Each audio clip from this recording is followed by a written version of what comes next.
Jamie, let me give you an idea how scary it gets. I have a friend that I've known for over 40 years. Okay. He was my closest friend. He has a son with special needs.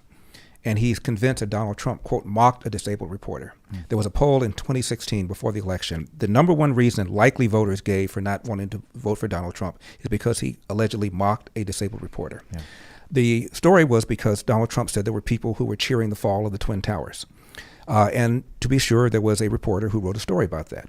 When the people asked the reporter about the story, he backed away from it. Yeah. And Donald Trump mocked him backing away from it, began shaking like this. I don't remember, I don't know. So more like mocking him in like a cowardly backpedaling There's way. a website called Catholics for Trump.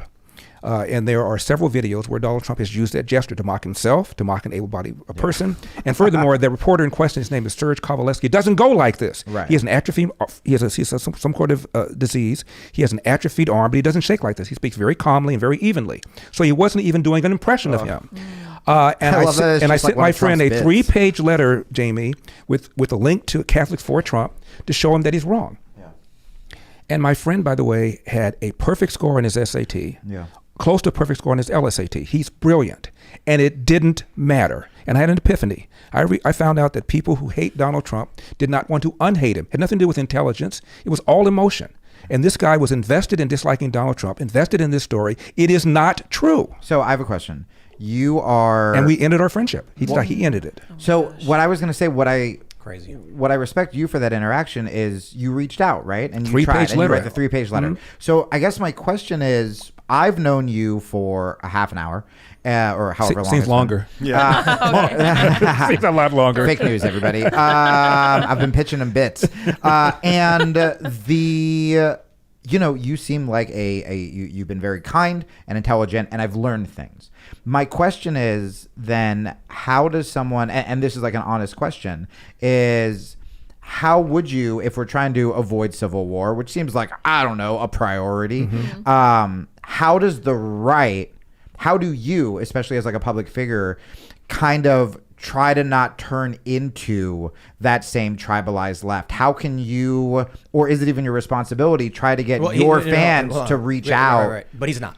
I mean, quite literally, if his whole point is that he reads the facts to figure out what's true, right, and someone else doesn't, you don't need to avoid doing it. You're just not doing it. No, but what I'm saying is, like, do people like us, and I'm even counting myself being on this show, do we sort of need to go above and beyond to, instead of just attacking, try to get the other side to see the facts in a compassionate way, like you attempted with your friend, and then it's on your friend that he didn't respond. The problem is one side, and I'm generalizing obviously, one side, the left, believes the right is not just wrong, that they're bad people, if not evil.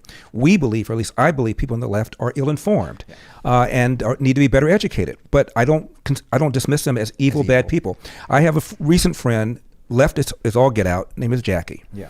And Jackie hates Donald Trump and believes Donald Trump engaged in an insurrection, a coup.